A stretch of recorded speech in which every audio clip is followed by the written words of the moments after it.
അങ്ങനത്തെ ഭാരമൊന്നും ഉണ്ടാവില്ല. നല്ല കാര്യത്തിൽ കിട്ടുക. ഇത് കൂടുതലല്ല കാതലെന്നെയാണ്.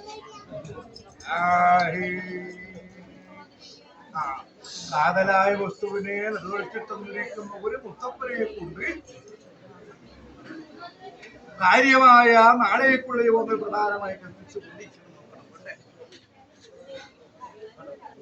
ഒരു നല്ല ബോധം കിട്ടിയ പോലെ ഇരിക്കുന്നു. ഞാൻ അല്പം നുള്ളുന്നുള്ളൂ. ഇതിന്റെ ശബ്ദം തന്നെ ഈ ബാലാനാം യോജനം വരുന്ന പറയുന്നത് പോലെ അല്പൊരു ശക്തി ഉണ്ടാവട്ടെ ഭോജനത്തിലൂടെ കരിയുമ്പോഴല്ലേ പാല് കിട്ടുന്നേ എന്നതുപോലെ ഒന്ന് ഞെക്കി നോക്കും.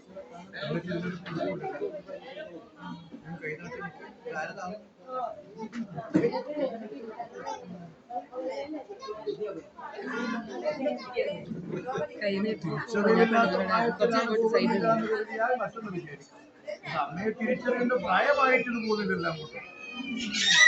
ഇനിയിപ്പോ ഞാൻ ചെയ്തു പറയാം, ഇതിനെ പൊട്ടിയിട്ട് കൊണ്ടുപോകാനും പറ്റില്ല, ഇവര് ഇട്ടിട്ട് പോകാനും പറ്റും. അപ്പൊ എന്താ ഞാൻ ചെയ്യേണ്ട മഴയാ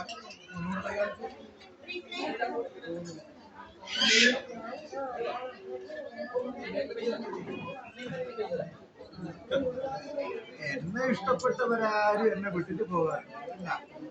മുത്തപ്പന്റെ കൂടെ തന്നെ ഒരു ആത്മീയ സുഖത്തിന് നിൽക്കുന്ന എത്രയോ പേരുണ്ട്.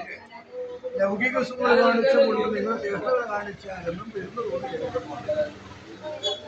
എന്തെങ്കിലും മക്കൾ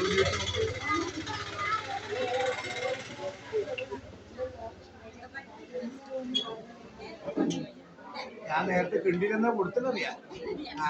അതുകൊണ്ട് എന്നെ എന്റെ വസ്തുണ്ടാവേ ഞങ്ങളെ പോവാ. കിണ്ടിയിൽ കൊടുത്ത് കള്ളല്ല വെള്ളത്തെ കൊടുത്തതാണേ പോകുന്നില്ലേ. ഇവിടെയാ ഇതിനെ എടുത്തിട്ട് ഞാൻ എങ്ങനെയാണ് അനുഗ്രഹം കൊടുക്കാൻ എല്ലാവർക്കും. ഇവിടെ ഇരുത്തിയിട്ട് എന്റെ കൂടെ നിർത്തി ഏതില്ലാത്ത മടയാ മടയനാക്കാൻ പറ്റുമെന്ന് നോക്കായിരുന്നു. നാളേക്ക് ഒരു ആൾവടയനായിട്ട് നിന്നിട്ട് എന്റെ ധർമ്മം നടത്താനും എന്നെ പരിപാലിക്കാനും പറ്റുന്ന ഒരാളാണെന്ന് എന്നെ കൈപിടിച്ച് ശിശുകാലം മുതൽ